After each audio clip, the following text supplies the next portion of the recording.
¿Cómo le va? Bienvenido a una nueva edición de Límite 24. Hace muy poco, Buenos Aires tuvo un nuevo reconocimiento, entre tantos. El año pasado ya había tenido un reconocimiento importante, lo que tenía que ver con ciudades que la gente elige para vivir. Pero esta vez el reconocimiento vino desde un sitio internacional de turismo. Eligió a la Argentina como la ciudad en Sudamérica más destacada para visitar. Cuando uno miró un poquitito el informe, por supuesto hacía referencia al Teatro Colón, La Recoleta, Puerto Madero, sus centros gastronómicos, sus centros comerciales y también algunos de sus principales edificios. Lo importante no solamente era este reconocimiento para Buenos Aires, sino que además grandes capitales internacionales como Nueva York, como París, habían quedado por debajo. La gente elige Buenos Aires, no solamente para vivir muchos de ellos, sino también para conocer lo que significa su cultura, lo que significa su gente. ¿Qué es esta Buenos Aires tan particular que hace que el mundo pose sus ojos y elija como destino turístico? Algunos de ellos tiene que ver con sus edificios.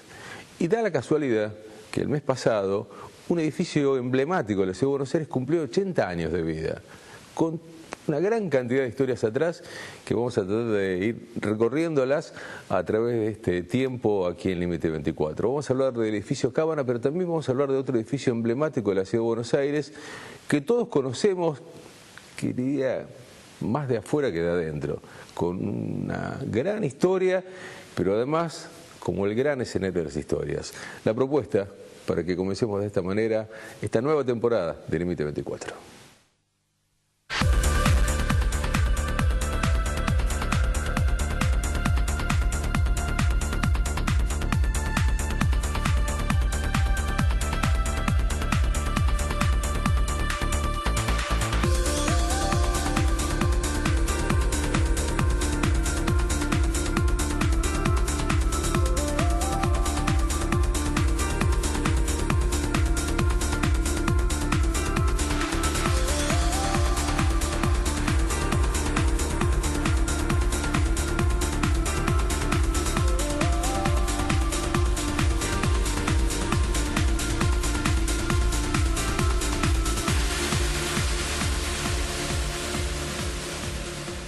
El edificio Cábana ya es realmente un desarrollo que emparenta a Buenos Aires con Nueva York con toda claridad.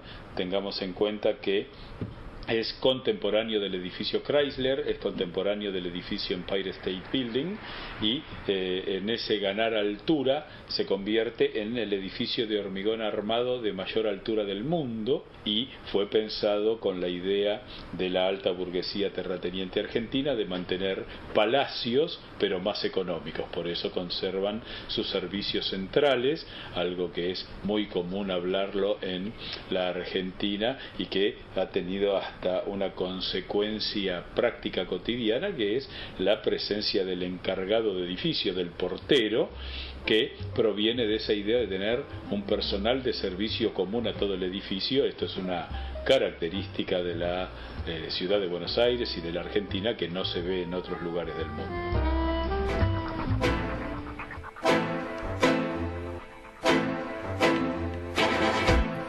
Alguna vez invitamos aquí a un gran escritor, un colega del que estaba hablando recién, que decía que Buenos Aires además es un escenario de grandes leyendas y grandes historias. Hay una historia alrededor también del edificio Cábana que tiene que ver con una historia de amor no terminada, no finalizada, que generó un gran dolor en una familia y que a partir de allí quisieron construir ese edificio para tapar una iglesia. Hay tantas historias alrededor de ese edificio que convocamos a un amigo de la casa de esta señal televisiva, que es el arquitecto Jorge Rivera. Jorge, bienvenido. Un gran gusto inaugurar entonces el ciclo de 2016. Vos sabés que cuando empecé a ver la historia, ¿no? La historia de la familia Cábana y la historia que gira alrededor de cómo y por qué se hace este edificio, uno siempre tiene la duda si será o no, pero como historia es fantástica, digo, ¿no? Esta familia que tiene a su hija, que se enamora de un representante de la familia Patricia, no se hace ese matrimonio, no se puede consumir porque la familia se opone, la iglesia tampoco la acepta, de alguna manera termina siendo cómplice, Y cuenta la leyenda, vos me dirás si esto es tan así, que ese edificio se hace para tapar una basílica que está por detrás y que en definitiva hoy, yo no sé si es verdad o no, pero no se ve, salvo que uno se ponga de frente.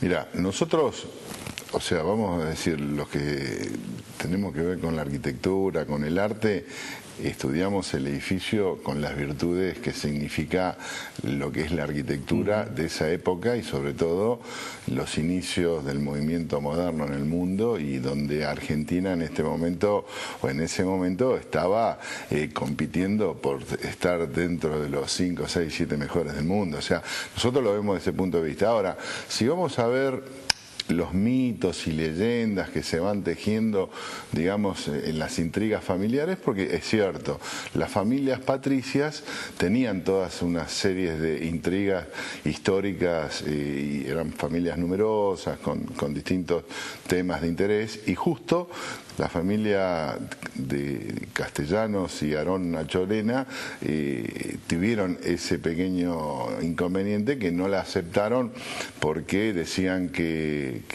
Cábana, que eran los nuevos ricos, pero independientemente de ser así o no, se vendieron 3 estancias para poder hacer el Cábana. ¿3 estancias? Claro, la familia Cábana vendió, sí. Corina Cábana hizo vender 3 estancias. Ahora, indudablemente, generar ese edificio para impedirle a otra familia, que es donde hoy tenemos el palacio, digamos, lo que es arriba en la Plaza San Martín, lo que es toda la parte de la Cancillería, que es hermoso, donde vivía la familia Anchorena, y claro, tenían vistas hacia el Río de la Plata, y aparte era la entrada al puerto de Buenos Aires. Vos pensás que en aquel momento, si hacemos una semblanza, los edificios eran planta baja y un piso. Justamente, y otros podían tener 3, 4... Vamos a tratar de llevar a la gente, claro, de pararnos en esa época. ¿Cómo era ese Buenos Aires de esa época? Bueno, Buenos Aires era el puerto.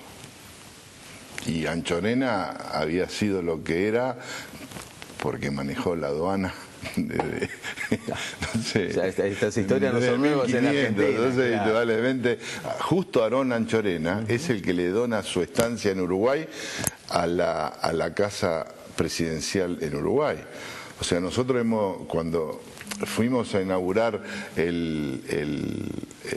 digamos, lo que había estado clausurado durante mucho tiempo, que era Barra San Juan con el río, estaba el presidente Sanguinetti, vinieron a San Isidro, y después de San Isidro al otro día fuimos todos con los barquitos y estuvimos ahí. Tuvimos la posibilidad de entrar a lo que era la estancia de Arón Anchorena, que nos permitió justo ese gran presidente uruguayo, Julio María Sanguinetti, que estaba leyendo en el fondo en una biblioteca, y le pedimos acceso y subimos a una torre. O sea, indudablemente el poder económico de la familia Anchorena era considerable. O sea que si eso hubiera sido una pelea, ellos tenían cómo haber impedido que ese edificio tuviera esa altura. O sea que no, es un poco... Parte de la leyenda, ¿no? Exactamente. Pero parte de la leyenda, digo, que contribuye a un edificio que tiene muchísimas historias, porque vos decías, un Buenos Aires de casas bajas, digo, y bueno, aparece esto. En general prenominaba planta baja y un piso, y había edificios, digamos, de 3, 4, 5 pisos, pero más no. O sea, veamos enfrente lo que es el Retiro, y no tiene más que 4, 5, 6 pisos, ¿me entendés? Con la mansarda incluida, las terrazas. Decían muchos de tus colegas y en distintos documentales, el que vimos es justamente un documental que en general se presenta a nivel internacional a través de agencias de turismo para presentar parte de lo que hay en Buenos Aires, y este hombre, bueno, comparaba en esa época una Buenos Aires que competía palmo a palmo con grandes capitales. Pero por supuesto, hoy en día también, Hoy en día también, o sea, yo creo que la historia de Buenos Aires es un poco el Buenos Aires pensado y soñado en aquella época, era la ciudad de América más europea.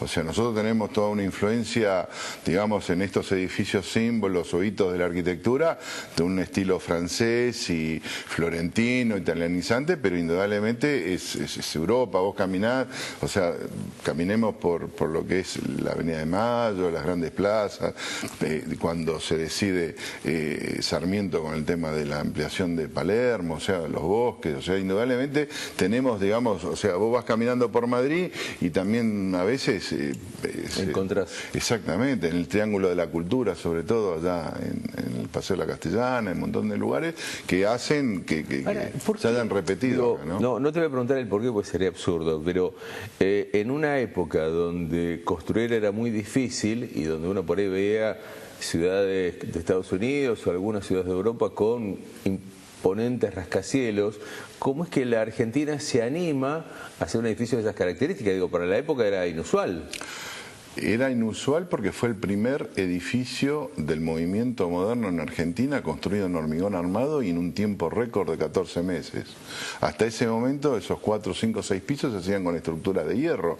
Crucemos en diagonal, o sea, ubiquémonos, estamos hablando de calle Florida al 1000 y en la bajada que hace lo que es la plaza monumental de San Martín, o sea, la plaza de San Martín es importantísima. Entonces veamos un edificio proyectado en un terreno de 2.400 metros que es irregular y como una flecha, es muy difícil. O sea, para cualquier arquitecto hoy en día hacer un edificio en un terreno con esos condicionantes y diferencias de altura realmente es un gran proyecto. Nosotros lo admiramos porque hemos estudiado arquitectura y eran uno de los edificios que siempre estudiábamos, ¿no? Pero digamos, como referencia, yo tuve la suerte también después de recibido de recorrerlo porque tenía un amigo médico que era de La Plata y sus padres vivían ahí. Así que tuve la oportunidad de recorrer esos grandes halls, esos grandes pasillos. Hay 12 ascensores. Adentro. Jorge, antes de meternos adentro, mágicamente, imaginariamente del Cábana, cuando vos lo ves de afuera, yo me quedé con esto. 14 meses para construirlo. ¿Qué significaba en esa época construir un edificio de esas características en 14 meses? Digo, hoy, ¿cuánto tardarías, por ejemplo, para hacer ese edificio? No lo mejoraríamos, o sea, estaríamos en los mismos tiempos o muy poco.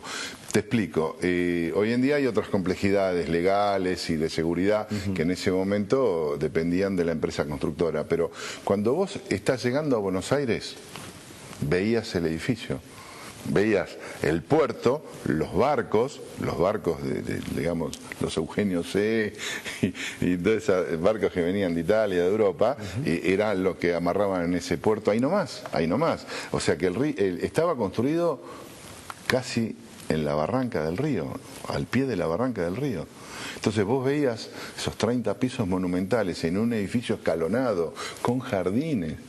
O sea que es un edificio con innovación y era, digamos, un símbolo, un hito del movimiento moderno y lo sigue siendo. Pero nosotros admiramos no solo la forma de construir, sino el proyecto, los espacios, los retiros, cómo van generando...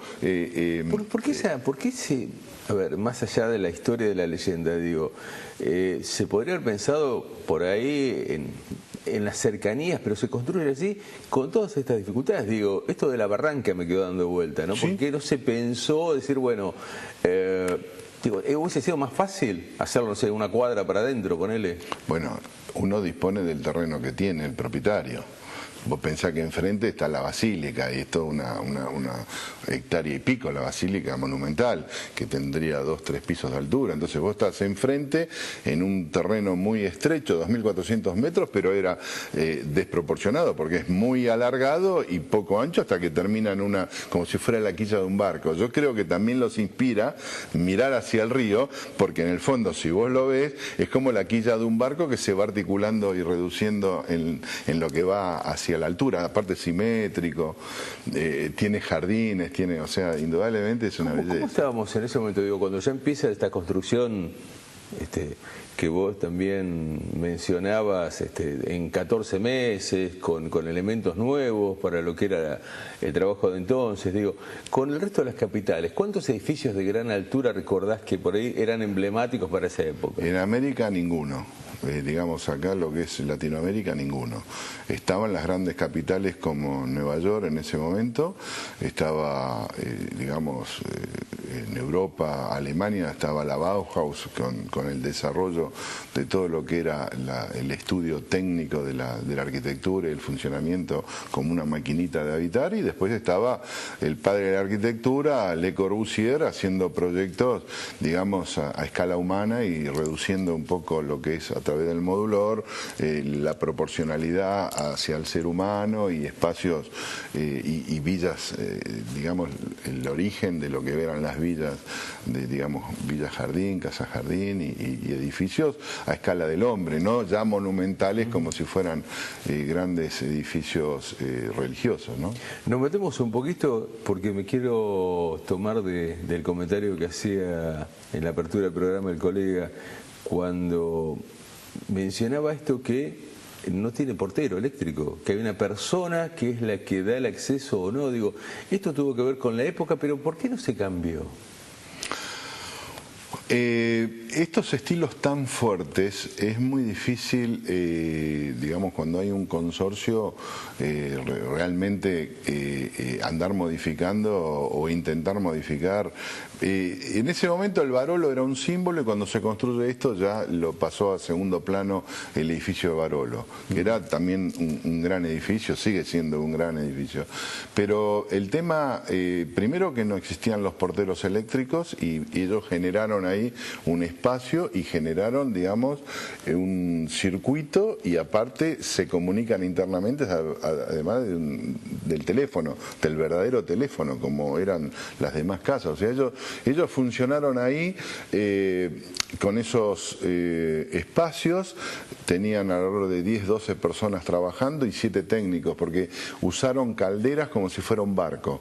O sea, ellos a un determinado nivel, casi a la mitad del edificio, generaron todo un nivel con un gran tanque de agua y la innovación, porque tuvieron por primera vez aire acondicionado central y fue Carrier el que experimentó. O sea, hubo todos estudios previos para que no solo fuera monumental por el hormigón armado o el aventanamiento y los espacios, sino como maquinita de funcionamiento, y hoy en día, fíjate, estamos cumpliendo 80 años y funciona perfectamente.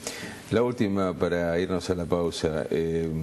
La gente que vive allí también se me ocurre, yo tuve la posibilidad de conocer a alguien, vos también me contabas que conocés gente que vive allí, gente muy especial además, digo, ¿no? Elegir ese edificio, quedarse, primero que no es nada barato, sé que hay un lugar en venta, pero tampoco es tan caro, ¿eh? Ah, ¿no? Mira, nosotros como ciudad de Buenos Aires, si vamos a hablar de las 10 ciudades más importantes del mundo, todavía Buenos Aires sigue siendo económicamente rentable para invertir, no solo en los edificios que se están construyendo en Puerto Madero, en Buenos Aires, y estaríamos a un 50% de lo que hoy cuesta comprar un edificio en la Rue de Rivoli en París o en Nueva York, o estar en el sudeste asiático, o estar en Londres, París. O sea, nos juntamos nosotros... No, tenemos que invitar a que se hagan inversiones y te digo, el mantenimiento de este edificio, que funciona muy bien, no es tan caro si comparamos cuánto pagan despensas en otros lugares, edificios totalmente nuevos. O sea que tiene condiciones, digamos, de habitabilidad muy buenas, de iluminación y ventilación natural. Es más, originalmente los departamentos tenían, o sea, cada dormitorio tenía su baño propio. Tiene su baño propio, aparte, o sea, lo que después de muchos años vino a hacer, ¿no? Después, ellos innovaron en esa época. En tantas cosas. Grandes proyectos, sí. Nos vamos a ir a la pausa, ¿eh? Jorge, ¿te quedas un ratito más con nosotros? Con mucho gusto, sí. Porque después, digo, en esto de meternos en edificios, dijimos, hay un edificio que fue y sigue siendo el gran protagonista de la historia argentina. Se lo bombardeó, se lo destruyó, se lo levantó, pero más allá de eso, es el lugar que habitualmente, además, el argentino siente como escenario natural. De grandes tristezas, uno podría recordar lo que fue la movilización cuando se hizo la toma de Malvinas, a las grandes alegrías cuando pasó un Mundial de Fútbol. Digo, ese escenario, el de la Plaza de Mayo, tiene un edificio enfrente, es el gran edificio de la historia argentina, y en un ratito nos metemos con la Casa Rosada.